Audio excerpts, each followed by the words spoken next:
तो यार इस वीडियो में बात करने वाले हैं हम सितंबर मंथ के लॉस एंड प्रॉफिट के बारे में। सो अभी देखते हैं कि सितंबर मंथ हमारा कैसा रहा।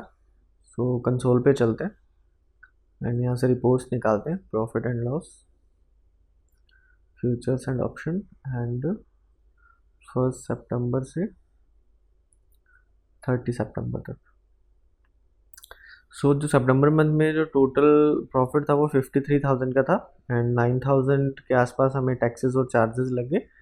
अराउंड 17% के चार्जेस लगे हैं इसके ऊपर और 44,200 के आसपास का हमारा टोटल प्रॉफिट है। सो एक बार देख लेते हैं कि कैसे कितने डेज अपने ट्रेड किया है और कितने लॉस डे और कितने प्रॉफिट डे थे।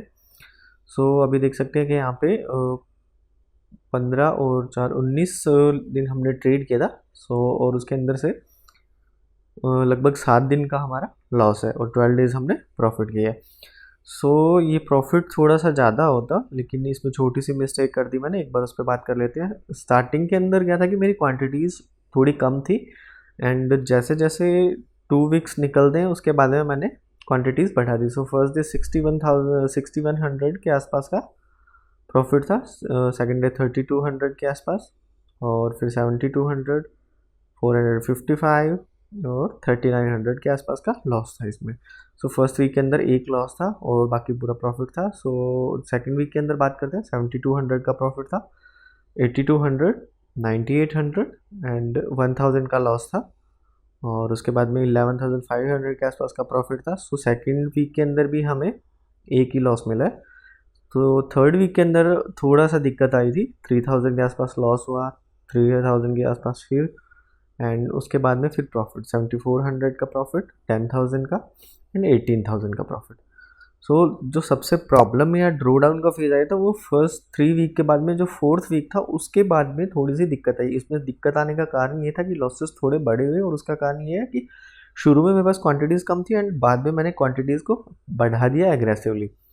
सो उसके बाद में फर्स्ट डे हमें 12,000 का लॉस हुआ मंडे को एंड देन 9200 का प्रॉफिट था, फिर 14,000 का लॉस और फिर 7,000 का लॉस। सो ये 3 लॉसेस ने ऑलमोस्ट अच्छा खासा डेंट दिया था मुझे। बट उसका कारण एक ये भी था कि 14,000 का जिस दिन लॉस होता है उस दिन मैंने ऑप्शन बाइंग की थी, मैंने कुछ नए प्रैक्टिकल्स कर रहा था। सो वहाँ पे मिड कैप निफ्टी मैंने अच्छी खासी क्वांटिटीज़ बाई की हुई थी और सडनली मार्केट ने रिवर्स किया और वो पूरा का पूरा प्रीमियम डिप कर गया। सो वहाँ पे एक अच्छा खासा डेंट देखने को मिला था। तो उसके बाद भी मैंने ट्रेड किया था कवर अप करने के लिए, बट ऐसा हुआ नहीं और 14,000 के आसपास में मैंने फिर बुक करके और डे क्लोज कर दिया एंड लास्ट फ्राइडे को मैंने ट्रेड नहीं किया क्योंकि एक अच्छा खासा डेंट आ चुका था पूरे वीक के अंदर। सो मैं अपना पूरा प्रॉफिट बाई अप करने के मूड में नहीं था। सो ओवरऑल फिर भी हम 44,000 के आसपास प्रॉफिट में है क्योंकि फर्स्ट 3 वीक्स एक अच्छा प्रॉफिट्स दिया और शुरू के अंदर क्वांटिटीज़ कम थी बट मैंने इंक्रीज़ करी सेकेंड वीक के लास्ट से, जहाँ से 11,500 का प्रॉफिट। यहाँ से जो बड़े प्रॉफिट शुरू हो रहे हैं उसके अंदर क्वांटिटीज़ भी ठीक ठाक थी। सो उस वजह से एक बार नीचे देख लेता है। सबसे जो बड़ा लॉस था ये रहा जिसका मैं बोल रहा था आपको, मिड कैप निफ्टी का।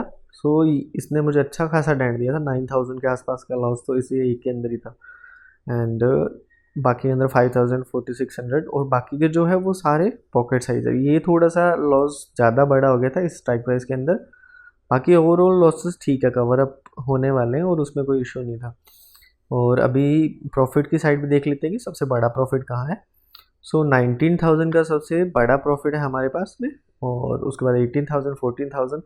मतलब ओवरऑल अगर देखा जाए तो फिर भी मैंने क्रॉस नहीं किया कि मेरा जो लॉस है वो अब भी मेरे हाईएस्ट प्रॉफिट से आधा है, उससे ज़्यादा मैंने लॉस जाने नहीं दिया। सो फिर भी मैंने उन चीज़ों को कंट्रोल करने की कोशिश करी है और इस मंथ में और उन चीज़ों को अच्छे से करने का ट्राई करते हैं। सो नीचे तक देख सकते हैं एक बार। सो ये प्रॉफिट्स एक अच्छे खासे प्रॉफिट्स हैं और लॉसेस की बात करते हैं तो वहाँ पे ये देख सकते हैं 3,000 के आसपास में ये ठीक ठाक लॉसेस हुए हैं जहाँ पे हमें डेंट आया। बाकी 2,000, 1,000, 1,700 इसके आसपास के ही लॉसेस हैं। सो ये मंथ अच्छा गया, ठीक ठाक गया, 44,000 का प्रॉफिट है। और इस मंथ की अगर अब बात करें तो ऑलमोस्ट अभी मेरे पास इस जो पिछले मंथ का प्रॉफिट था उसका अराउंड 40% अभी मेरे पास चल रहा है, प्लस के अंदर चल रहा है इस मंथ का। सो इस मंथ लास्ट में देखते हैं कि कैसा होता है या ये मंथ कैसा जाता है। So thank you so much. अगर वीडियो अच्छी लगी हो तो लाइक करिए और चैनल को भी सब्सक्राइब करिए, और अगर कोई भी क्वेश्चन हो तो प्लीज़ कमेंट बॉक्स में कमेंट करिए।